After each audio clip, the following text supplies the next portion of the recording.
Bien, hermanos, en esta mañana vamos a continuar con nuestro estudio de Apocalipsis. Vamos a nuestras Biblias, por favor, a Apocalipsis capítulo 11. Estamos en Apocalipsis capítulo 11 y la verdad vamos a estar, creo, a lo mejor 2 semanas en este capítulo o 3. Y bueno, ahorita le voy a comentar unos detalles que vamos a ir viendo. Apocalipsis capítulo 11, dice la escritura. Voy a comenzar a leer, dice, versículo 1. Entonces me fue dada una caña semejante a una vara de medir, y se me dijo, levántate y mide el templo de Dios, y el altar y a los que adoran en él. Pero el patio que está fuera del templo, déjalo aparte y no lo midas, porque ha sido entregado a los gentiles, y ellos hollarán la ciudad santa 42 meses. Y daré a mis 2 testigos que profeticen 1260 días vestidos de cilicio. Estos testigos son los 2 olivos y los 2 candeleros que están en pie delante del Dios de la tierra. Si alguno quiere dañarlos, sale fuego de la boca de ellos y devora a sus enemigos. Y si alguno quiere hacerles daño, debe morir él de la misma manera. Estos tienen poder para cerrar el cielo a fin de que no llueva en los días de su profecía, y tienen poder sobre las aguas para convertirlas en sangre y para herir la tierra con toda plaga cuantas veces quieran. Cuando hayan acabado su testimonio, la bestia que sube del abismo hará guerra contra ellos y los vencerá y los matará. Y sus cadáveres estarán en la plaza de la grande ciudad que en sentido espiritual se llama Sodoma y Egipto, donde también nuestro Señor fue crucificado. Y los de los pueblos, tribus, lenguas y naciones verán sus cadáveres por 3 días y medio y no permitirán que sean sepultados. Y los moradores de la tierra se regocijarán sobre ellos y se alegrarán y se enviarán regalos unos a otros, porque estos 2 profetas habían atormentado a los moradores de la tierra. Pero después de 3 días y medio entró en ellos el espíritu de vida enviado por Dios, y se levantaron sobre sus pies, y cayó gran temor sobre los que los vieron. Y oyeron una gran voz del cielo que les decía, subid acá, y subieron al cielo en una nube, y sus enemigos los vieron. En aquella hora hubo un gran terremoto, y la 10ª parte de la ciudad se derrumbó, y por el terremoto murieron un número de 7,000 hombres. Y los demás se aterrorizaron y dieron gloria a Dios del cielo. El segundo ay pasó, he aquí el tercer ay viene pronto. Dios bendiga la lectura de su palabra. Hermanos, estamos en este capítulo, ¿verdad? Y este capítulo básicamente trata de lo que nosotros conocemos como los 2 testigos, ¿ok? Los dos, uh, los 2 testigos. Bueno, ¿qué estamos viendo aquí, hermanos? ¿Qué vamos a ver en este capítulo? Bueno, este capítulo es parte de la segunda interrupción en los juicios de Apocalipsis, ¿ok? Estamos viendo que este es una interrupción en los capítulos. Este es antes de que se toque la 7ª trompeta, Dios detiene los juicios para hacer esta interrupción y darle una oportunidad más a las personas. Ahora, hermanos, nada más quiero hacer una recapitulación de dónde estamos, ¿verdad? Este capítulo describe una escena después de la escena con el ángel en el librito. Recordemos que el punto de la escena anterior fue anunciar el terrible juicio que vendrá en la 7ª trompeta. También no habrá más retraso para que se cumpla el misterio de Dios. Y hermanos, en vista del juicio inminente, Juan necesita predicar con diligencia. ¿Okay? Esto es lo que vimos en la semana anterior. ¿Okay? El punto de la semana anterior fue anunciar el terrible juicio de la 7ª trompeta y que no habrá más retraso para que esto suceda. Luego, hermanos, en este capítulo tenemos como 3 grandes ideas, hermanos, 3 grandes ideas. ¿Qué tenemos en el capítulo 11? Bueno, en el capítulo tenemos a Juan que mide un templo que será pisoteado por gentiles, paganos, la palabra puede traducirse, 42 meses. Eso es 3.5 años. Dios dará en este mismo capítulo 2 de sus testigos para que prediquen 1260 días. 3.5 años de 360 días, como los judíos miden los días. Los testigos tendrán autoridad para hacer milagros y obras sobrenaturales contra sus enemigos. La bestia, el anticristo, los matará, pero ellos resucitarán. Y lo que vamos a ver al final es que un terremoto destruirá una décima de la ciudad y muchos se convertirán. Estos son, a grandes rasgos, hermanos, estos son los elementos del capítulo. ¿Está bien? ¿Vamos bien hasta ahí? ¿Vamos bien hasta ahí? Ok. Bien, ahora, hermanos, tengo varios pensamientos introductorios. Tuvimos una clase esta semana y fue una bendición. Estábamos tomando la clase de Teología del Antiguo Testamento y platicando con el hermano Casillas y sus comentarios, me vinieron varios pensamientos. Primero, no me quiero hacer viejo con Apocalipsis, ¿verdad? No me quiero hacer viejo estudiando todos los capítulos.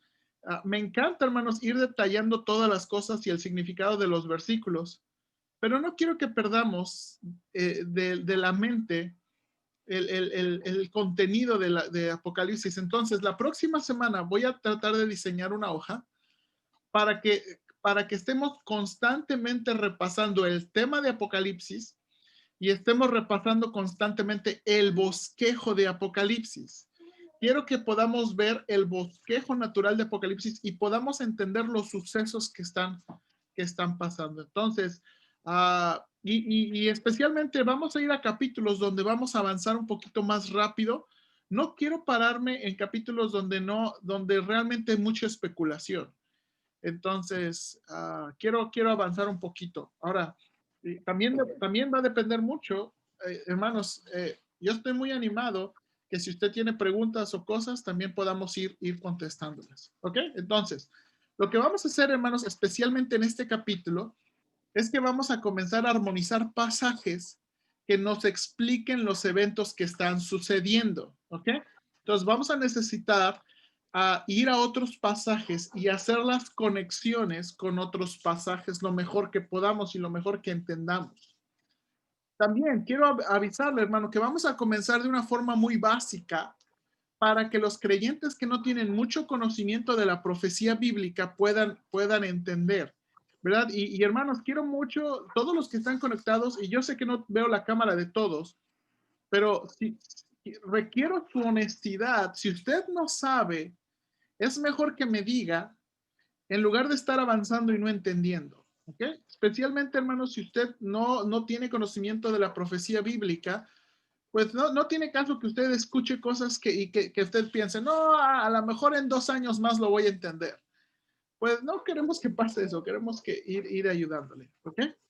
Ahora, este pasaje, hermanos, tengo que reconocer, este capítulo es difícil y nos va a llevar a varias suposiciones en que no podemos ser dogmáticos. Entonces, en este capítulo sí vamos a tratar de hacer muchas suposiciones, pero aunque hagamos suposiciones, no vamos a poder decir, esto es. Entonces, esto es lo que va a pasar en este capítulo.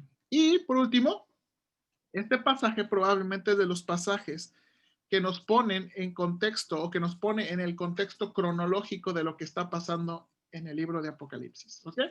Entonces, nada más quería compartir estos pensamientos introductorios. ¿Qué piensan? ¿Qué piensan, hermanos? Yo sé que no tengo mi computadora, nada más estoy viendo los que tienen su cámara. Ok, ¿está bien? ¿Está bien que vayamos así? Vamos a ir básico, vamos a ir sencillo. De nuevo, yo sé que hay muchas personas conectadas, entonces, y yo sé que no todos tenemos el mismo nivel de conocimiento, pero sí, hermanos, en verdad, requiero que sea honesto conmigo.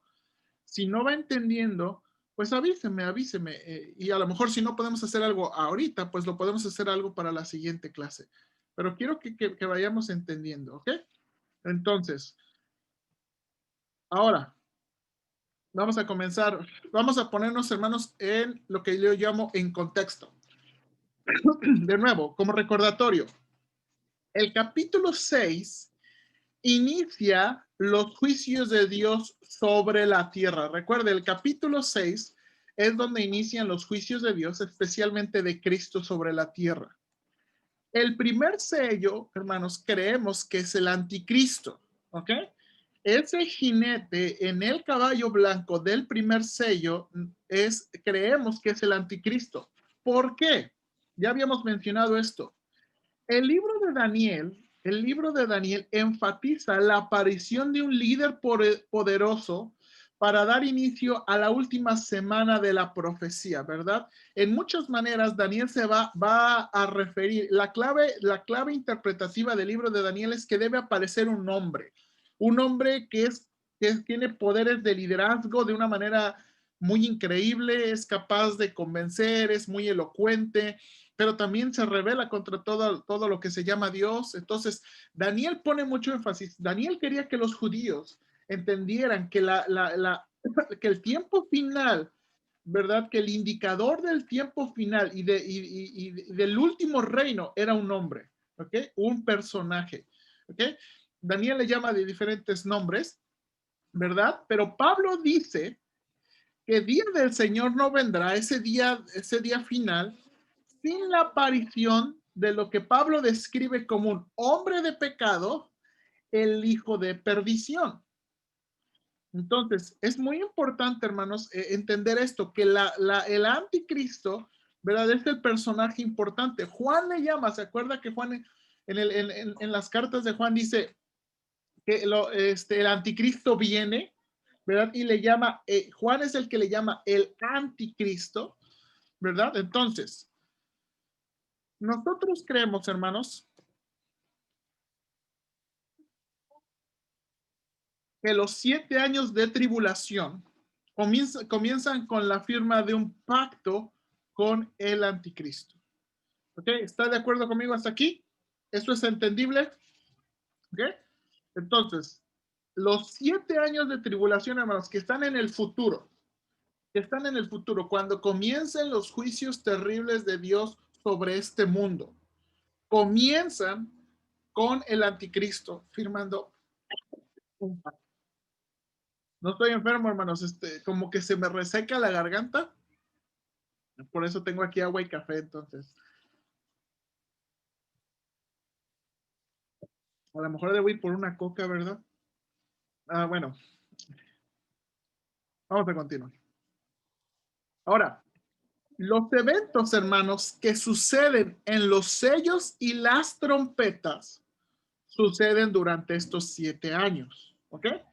Lo que Juan está describiendo en los sellos y las trompetas de Apocalipsis deben encajar o deben, ¿por qué digo deben? Porque está describiendo esos 7 años. Ahora, lo que suponemos, hermanos, es que los sellos describen de forma muy general los juicios de Dios en la tierra. Recuerda, estos son los jinetes, comienzan con jinetes.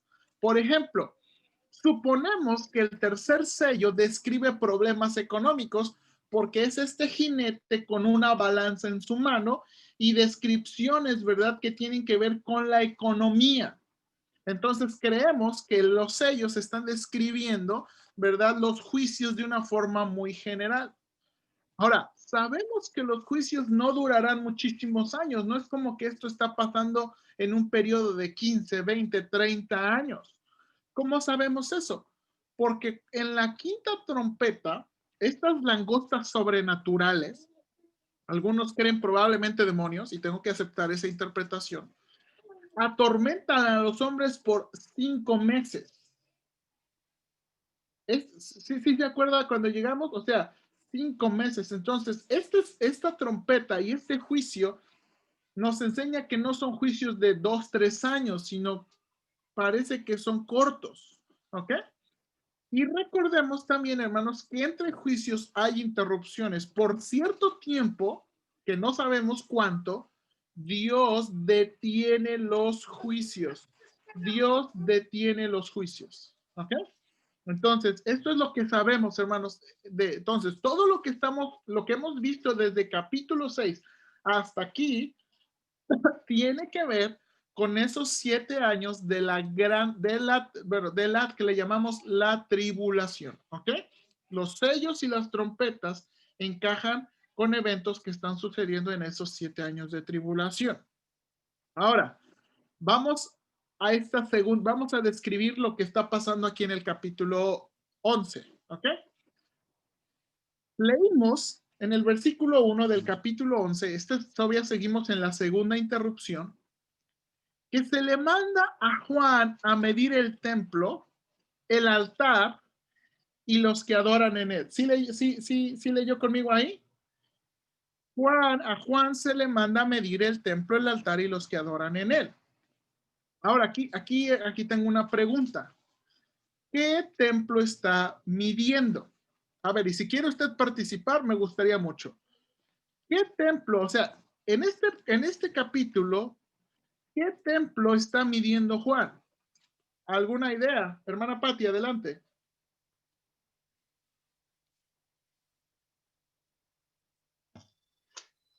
Yo creo que es el tercer templo que van a construir. Ok, yo estoy de acuerdo con usted. ¿Qué más?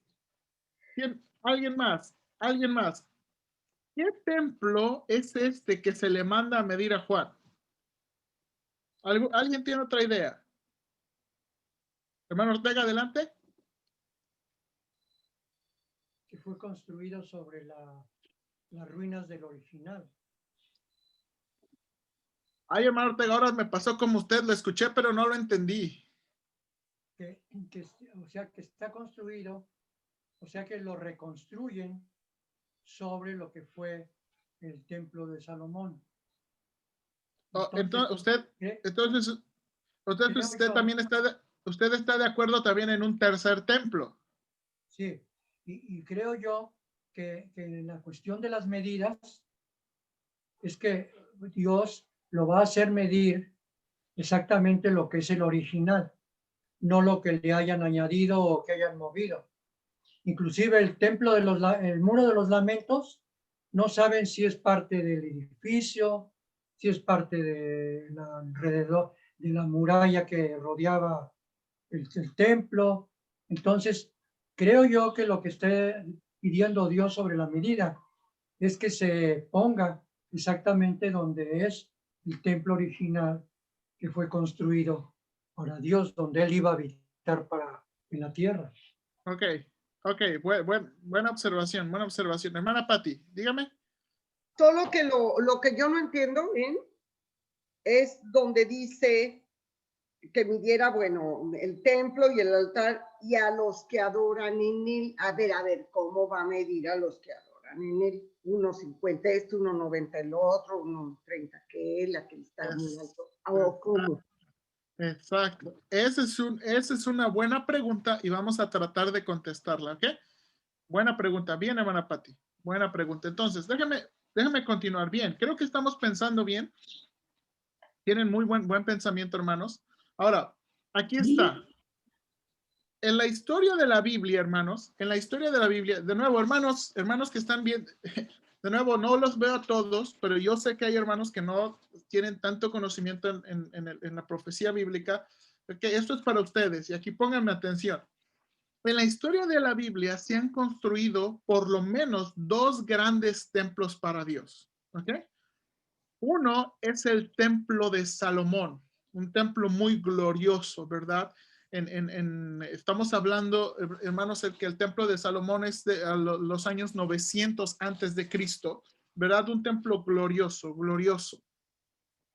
Y después, ahora, no son técnicamente los únicos templos, porque después el de Salomón fue destruido, el pueblo de Israel fue llevado cautivo, regresó de cautividad y construyeron otro templo. Pero este templo no necesariamente cuenta como dentro de los grandes templos. Y el segundo templo, ¿verdad? Que contamos dentro de los grandes templos es lo que conocemos como el templo de Herodes. En los días del Señor Jesucristo, cuando el Señor Jesucristo vivía entre nosotros, este templo estaba en construcción. O sea, cuando el Señor Jesucristo vivía entre nosotros, el templo no estaba completamente terminado. Y el templo fue terminado en los años 60 y tantos después de Cristo. ¿Ok? Entonces, en la historia de la Biblia han existido estos dos templos, ¿verdad? El templo, hermanos, era la construcción física en la que Dios moraría entre su pueblo, ¿ok? Y aquí tengo algo muy interesante. Quiero enseñarle estas diapositivas. Aquí es que póngame un poquito de atención. Me parece ser que mi pantalla me permite rayar, entonces creo que es una buena opción esto. Ok. Espero que estén viendo ahí la imagen. ¿Sí están viendo la imagen, hermanos? Ok, esta imagen es la imagen del templo de Herodes, ¿ok? Ahora, hermanos, el templo, estrictamente el templo es esto. ¿Sí puede ver lo que estoy rayando la imagen? ¿Sí? A ver, no los veo, hermanos. Déjenme. ¿Sí se ve que estoy rayando la imagen? Eso, gracias. Ok. Esto es estrictamente el templo. Todo lo demás, ¿verdad? Fue construido aparte para, de nuevo, englobar el templo y hacer muchas otras. Esto, hermanos, se conoce como el pórtico real. Aquí, hermanos, se le conoce como la fortaleza antonina. Si usted recuerda, probablemente aquí fue donde azotaron a Cristo y también probablemente fue aquí donde rescataron a Pablo de que lo querían matar. Ahora, hermanos, entonces, lo de en medio es estrictamente el templo. Pero aquí, Herodes había construido esta parte, y la voy a señalar en cuadritos, estas partes llamada atrio de los gentiles o patrio de los gentiles. ¿Qué significaba eso?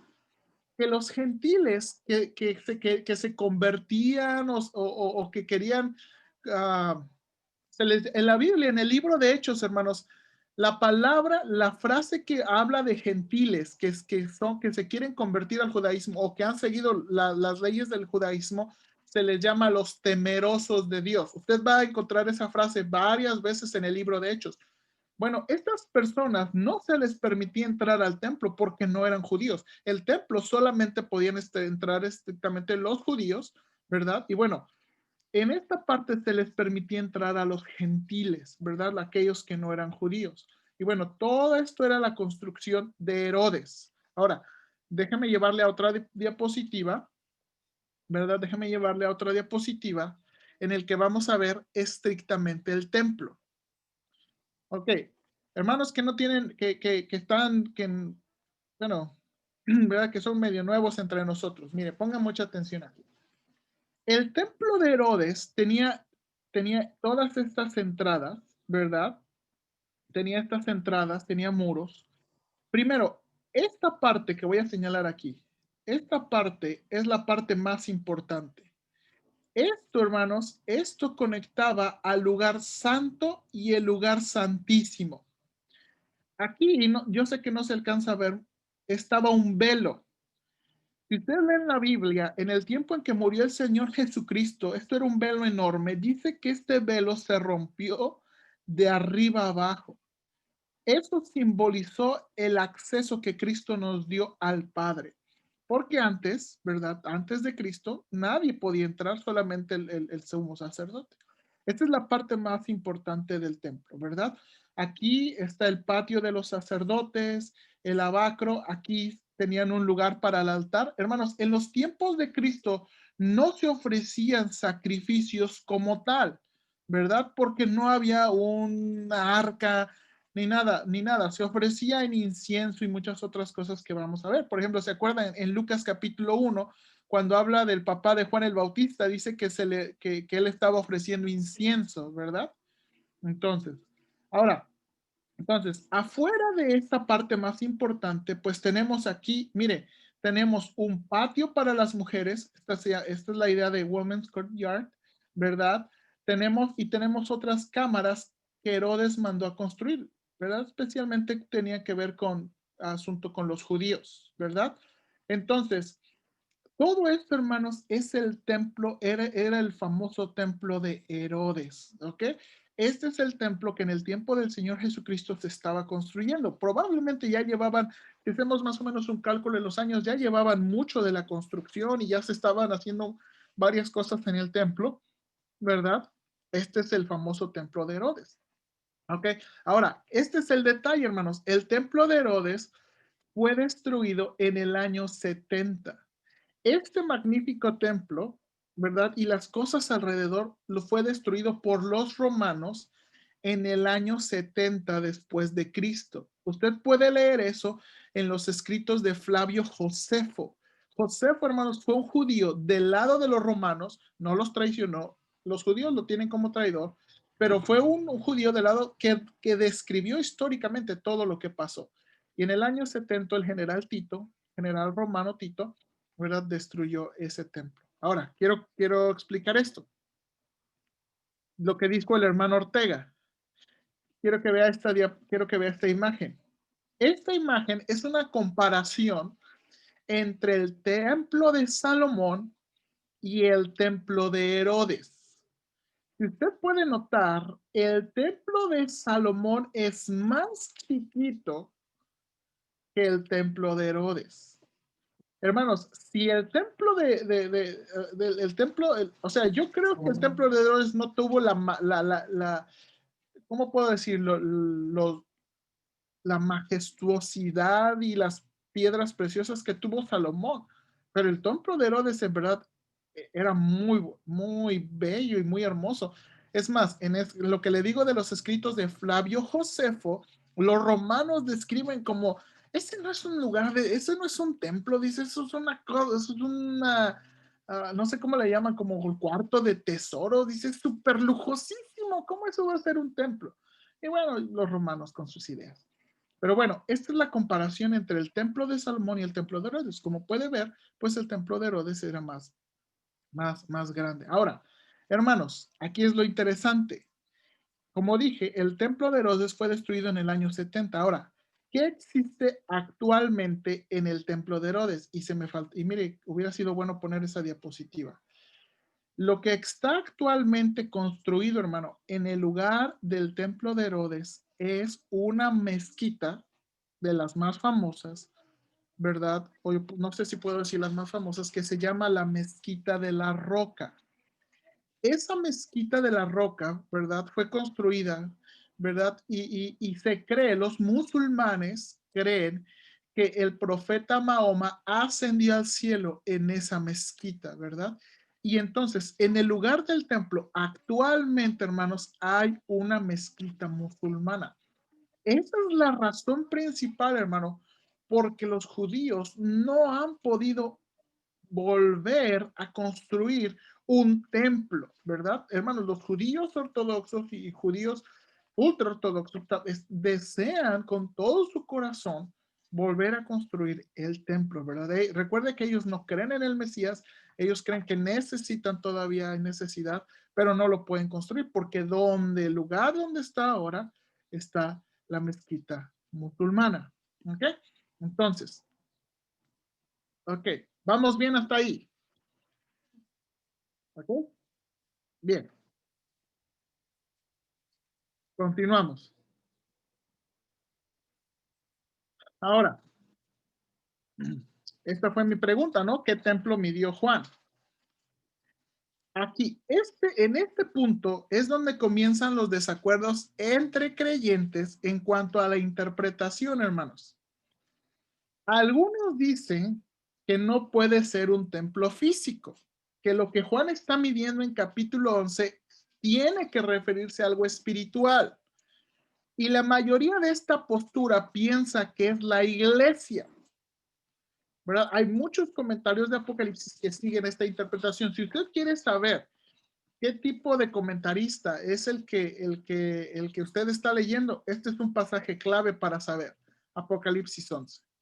Ahora, sin embargo, nuevamente tenemos que tener un método consistente no sujeto a preferencias, ¿ok? Eso es recuerde, muy importante y es lo que vengo manejando en toda la clase, toda la clase. Nuestro sistema depende de lo que la escritura dice, no de mi opinión acerca de la escritura, sino lo que realmente la escritura está diciendo en el método más, ¿verdad? Gramatical histórico que los lectores entendieron. O sea, lo importante es lo que los lectores entendieron, ¿verdad? Los originales. Ahora, los judíos que están leyendo esto y hubieran leído, ¿verdad? En el tiempo de Juan, un templo, ellos no hubieran dudado, no, pues se refiere a nosotros, a la iglesia, no, ellos inmediatamente hubieran pensado, no, está hablando del templo de Jerusalén.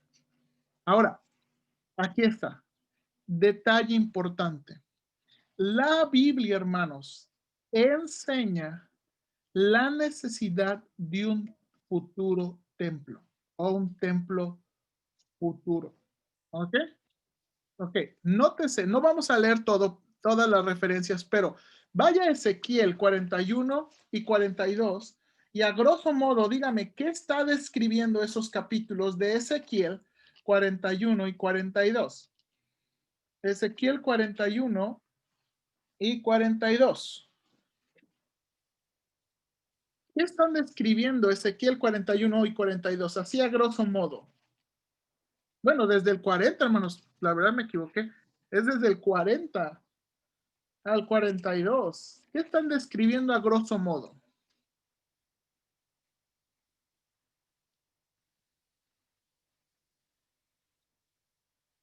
La visión del templo.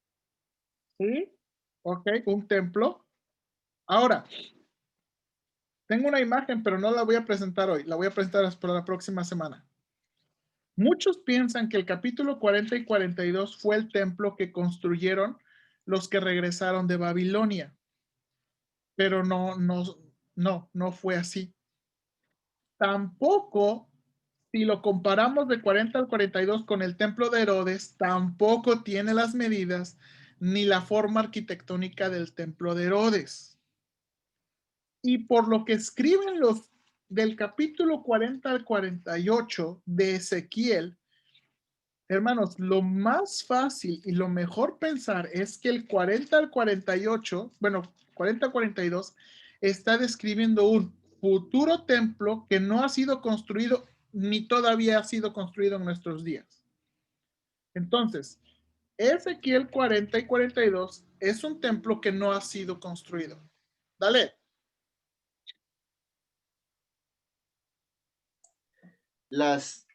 ¿Usted cree que las medidas van a ser exactas? Es un templo casi estratosféricamente inmenso, ¿no? El que describe Ezequiel. No creo que es estratosféricamente. No creo. Pero sí es más grande que el de Salomón. Sí, sí. Voy a enseñarles una imagen. Hay una, sí. Hermanos, para los que no saben lo que dijo Dalet, esta es la discusión. Los que no creen en un templo físico, este es un argumento. Dicen, es que las medidas de Ezequiel son medidas muy grandes. Pero ¿según quién? Porque este es el detalle, según la interpretación de quién o según el sistema métrico de quién. ¿Ok? Ese es un detalle muy interesante. Entonces, por eso dicen, no, o sea, lo que está diciendo Ezequiel, o sea, está loco, ¿cómo va a ser un templo de esas magnitudes? Pero hay detalles en cuanto a la medición y el sistema métrico que usan. ¿Ok? Entonces, yo creo que futuro templo, es el cumplimiento de Ezequiel 40 al 42. Y lo quiero demostrar más adelantito. ¿Ok? Bien, entonces, continuamos. Ahora, no nada más tengo este pasaje, ¿verdad? Como dijimos, que describe que estos capítulos, era 40 al 42, pues la construcción de un templo. Sí, con medidas, ahora, ¿sí es más grande? Sí, sí es mucho más grande. Y voy a presentar una imagen probablemente la próxima semana. Ahora, note algo más, note otro pasaje, Zacarías 2, 1 al 5.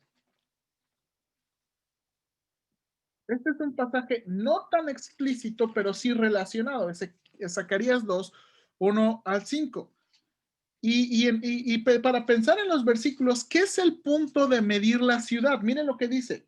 Alcé pues mis ojos y miré, he aquí un varón que tenía en su mano un cordel de medir. Y le dije, ¿a dónde vas? Y él me respondió, a medir a Jerusalén para ver cuánto es su anchura y cuánta es su longitud.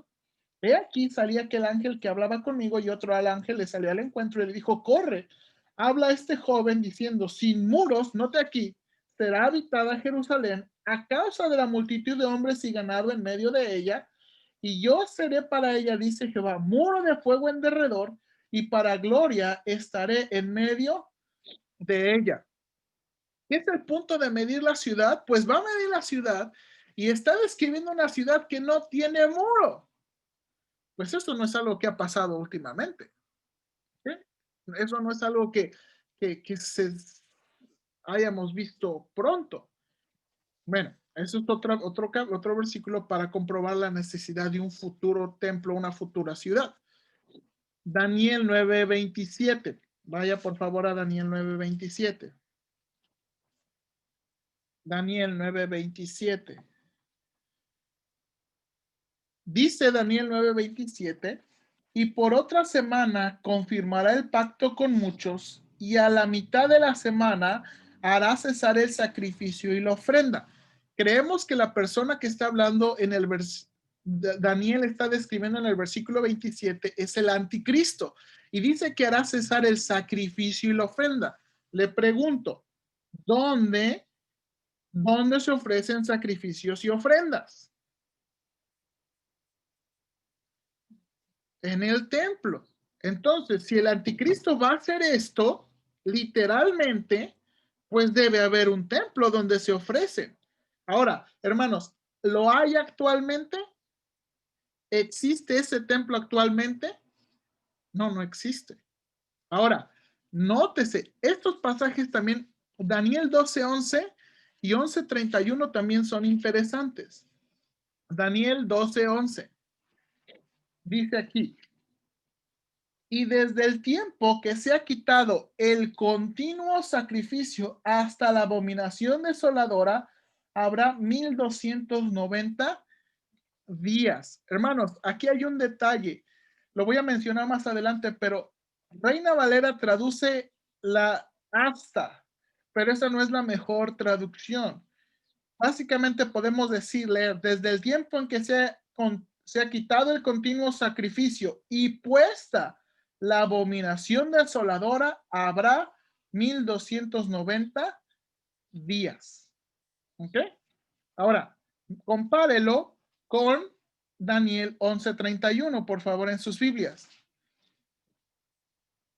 Y se levantarán de su parte tropas que profanarán el santuario y la fortaleza y quitarán el continuo sacrificio y pondrán la abominación desoladora. Ahora, hermanos, aquí hay un detalle muy interesante. En este pasaje de Daniel se mencionan 1290 días, 30 días más que el libro de Apocalipsis, pero referencia a de nuevo, sacrificios, ¿verdad? Quitar sacrificios, abominación desoladora. Ahora, probablemente, hermanos, este es el pasaje más interesante. Segunda de Tesalonicenses 2:4. Por favor, vamos a leer este pasaje. Segunda de Tesalonicenses 2:4.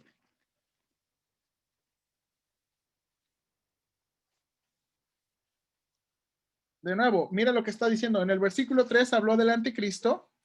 Y luego en el versículo 4 dice Pablo, el cual se opone y se levanta contra todo lo que se llama Dios o es objeto de culto, tanto que se sienta en el templo de Dios como Dios, haciéndose pasar por Dios. Entonces, la pregunta de ese versículo es, ¿dónde debe sentarse el anticristo en el futuro? Según versículo 4, ¿dónde debe sentarse? En un templo, ¿no? En un templo. Ok, hermano Ortega, vi su mano, adelante. Ahorita pensando lo que decían de las dimensiones del templo que va a ser construida, aquí se menciona una fortaleza. Entonces, ahorita comentaba también el hermano Dalet que es de tan desproporciones que inclusive abarca ciudades. Entonces puede ser una fortaleza que rodea el templo donde ahora sí que se hacen los sacrificios. Sí. Y realmente sea la sede del poder mundial. En mi opinión, Yo creo que el templo de Apocalipsis 11 es el templo que se está comenzando a construir, pero que no necesariamente es el templo completo, y yo creo que el templo se terminará en el reino milenial. Es una- En mi opinión, el templo completo, ¿por qué? ¿Por qué es esto? Porque del capítulo 40 al 48, aún no nada más describe el templo, aún describe distribución de tierra a las tribus de Israel. Entonces, eso aún no pasa ni en la tribulación. Entonces, eso tendría que pasar en lo que nosotros creemos como el reino milenial, donde Cristo, hermanos, va a reinar en esta tierra, no en nuestros corazones. Cristo ya reina en nuestros corazones, amén. Pero va a reinar en esta tierra por 1000 años. ¿Ok? Bueno, hermanos, ya fíjense aquí, yo viendo lento y tranquilo, pero ya me tardé. Ok, entonces, aquí lo vamos a dejar. Estoy yendo lento, hermanos, porque de nuevo quiero que especialmente los que no tienen mucho conocimiento nos puedan seguir, porque ya empezamos a detalles más de otros pasajes que uno necesita más conocimiento bíblico, más contexto bíblico, pero hasta aquí. Mi punto es aquí. Apocalipsis 11 está describiendo la necesidad de un templo futuro. Un templo que no ni siquiera ha sido construido ahorita. Y una de las cosas es que el lugar donde debe ser construido ese templo está en ocupación musulmana. ¿Ok? Aquí nos vamos a quedar. Mantenga esa idea. Nos vemos la próxima semana. Dios les bendiga.